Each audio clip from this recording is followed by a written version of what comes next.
Sunu Presse.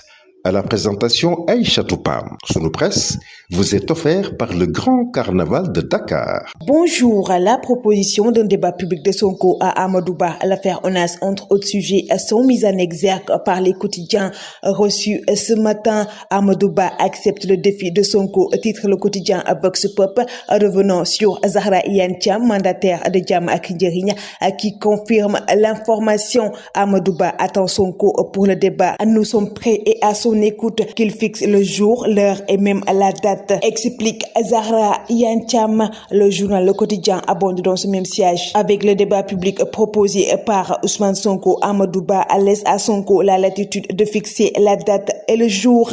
Walf Quotidien revient sur la déclaration du maire de Dakar et met à sa une Barth se paie la tête de Sonko.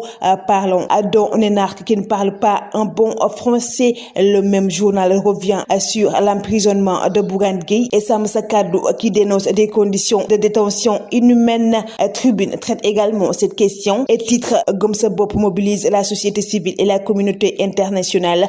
Bougane dans une cellule surpeuplée avec 48 détenus, des conditions d'hygiène déplorables qui mettent en danger sa santé. Le forum du justiciable appelle l'État à veiller sur l'intégrité physique de Bougane.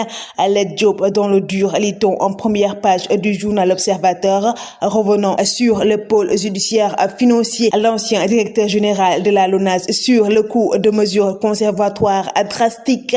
Parlant des blocages de ses comptes bancaires, la saisie de ses véhicules et sa résidence principale. Ces mesures sont étendues à l'ensemble de ses biens immobiliers. Le quotidien Libération revient sur le passage de Dr Cheikh Dieng à la section de recherche. Le journal étale les dessous d'une confrontation. L'ancien directeur général de l'ONAS a fait face aux responsables du projet Anfan.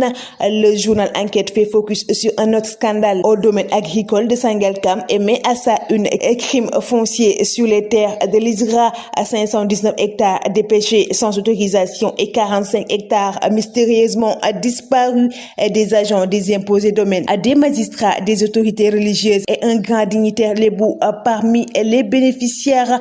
Le quotidien national Le Soleil dresse un entretien avec Mabouba Diagne sur les politiques agricoles. Selon le ministre de l'Agriculture, notre objectif est de créer des coopératives agricoles dans les 557 communes du pays. Le Sénégal dépense 1070 milliards de francs CFA pour importer des produits alimentaires. Le journal Sud Quotidien s'intéresse sur les filières arachidières et met en première page enquête d'un second souffle. Le Sonacos, une société mythique à l'agonie, écueil de financement des opérateurs privés, stockeurs, à concurrence ardue des exportateurs étrangers, ces contraintes qui plombent la filière de Ziguinchor. Le journal Record fait focus sur le passage du milieu de terrain sénégalais Papa Alassane Gueye dans l'émission Talents d'Afrique et revient sur les déclarations du joueur concernant l'objectif de l'équipe.